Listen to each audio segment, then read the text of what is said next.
Hi friends, இன்றைக்கி ஒரு தலைப்பு, உங்களுக்கு ஒரு மோட்டிவேஷன் ஸ்பீச் நான் இப்போ உங்களுக்கு சொல்கிறேன். ஓகே ஃப்ரெண்ட்ஸ், இன்றைய நாள் உனது. இன்றைய நாள் உனது அப்படின்னு பார்த்தீங்கன்னா, யாராக இருந்தாலும் சரி, நம்ம வேலைக்கு போகிறவங்களா இருந்தாலும் சரி, காலேஜ் கோயிங்காக இருந்தாலும் சரி, ஸ்கூலுக்கு போகிறவங்களா இருந்தாலும் சரி, இன்றைய நாள் உனது அப்படின்னு பார்த்தீங்கன்னா, நம்ம என்ன ஒரு அச்சீவோட நம்ம மைண்டில் என்ன கோல் இருக்கோ அதை குறித்து நம்ம பாசிட்டிவாக திங்க் பண்ணி நம்ம கடந்து போகணும். ஓகேங்களா?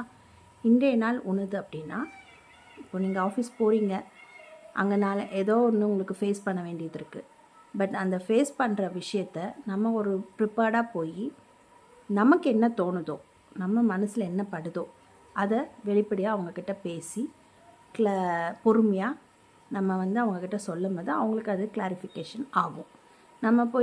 நம்ம அவங்க பேசிட்டாங்களேன்னு நம்ம டென்ஷன் ஆகியோ, இல்லை நம்மளோட ஸ்ட்ரெஸ்ஸை அதை நாள் பூரா வச்சு அங்கே போய் பண்ணுறதுனாலையோ நமக்கு எதுவும் கிடைக்க போகிறதில்ல.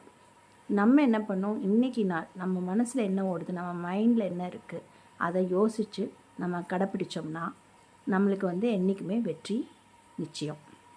அதே மாதிரி காலேஜ் ஸ்டூடெண்ட்ஸ்க்கும் சொல்கிறேன், இன்றைய நாள் உனது அப்படின்னா உன்னோட திறமையை நீ வெளிப்படுத்து.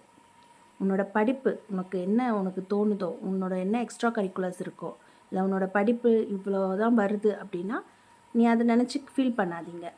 ஆனால் காலேஜில் நம்ம லெக்சர்ஸ் என்ன சொல்கிறாங்க, என்ன இது பண்ணுறாங்க, அதை குறித்து மட்டும் நம்ம கைட் பண்ணி போயிட்டே இருந்தால் போதும். அதே மாதிரி உங்களோட மைண்டில் எல்லா குழந்தைங்களும் எல்லாம் நம்ம பிறக்கும் போது திறமையோடு தான் பிறக்கிறோம். புரியுதா? கடவுள் நம்ம ஒவ்வொரு பிள்ளைங்களுக்கும் ஒரு திறமையை கொடுத்துருக்காரு. அப்போ அந்த திறமையை குறித்து நம்ம எண்ணத்தில் வளர்த்திக்கணுமோ அந்த திறமையை குறித்து வளர்த்தி நம்ம போயிட்டே இருந்தோம்னா நம்ம எதை குறிச்சும் கவலைப்பட வேண்டாம். பொறுமை கடைப்பிடிங்க, கோவத்தை எடுத்து போடுங்க. அதே மாதிரி எல்லாருக்கிட்டையும் பணிவாக நடந்துக்கோங்க. அதே போல் நம்ம இருக்கிற எல்லா திறமைகளையும் மற்றவங்களுக்கு வெளிப்படுத்துங்க. ஓகே ஃப்ரெண்ட்ஸ், இன்றைய நாள் உனது அப்படிங்கிறது என்ன குறிக்குதுன்னா, நம்மளாகவே இருக்கணும். சரிங்களா? எந்த ஒரு என்ன சொல்கிறது, எதை குறிச்சும் நம்ம ஃபீல் பண்ணக்கூடாது. நம்மளுக்கு என்ன தோணுதோ அதை அப்படியே நம்ம எக்ஸ்போஸ் பண்ணணும், வெளிப்படுத்தணும். அவ்வளோதான். வேறு எந்த ஒரு கெட்ட சிந்தனைகளோ, அவங்கள அழிக்கணும், அவங்கள கீழே தள்ளணும், நம்ம அவங்கள கீழே தள்ளி நம்ம மேலே வரணும் அப்படிங்கிற ஒரு தாட்ஸ் எதுவுமே இல்லாமல் நம்ம இன்று நாளை எப்படி நம்ம கொண்டு போகணும், ஒரு நல்ல ஒரு ஹெல்த்தியான நாளாக இன்றைக்கி நம்ம கொண்டு போகணும்.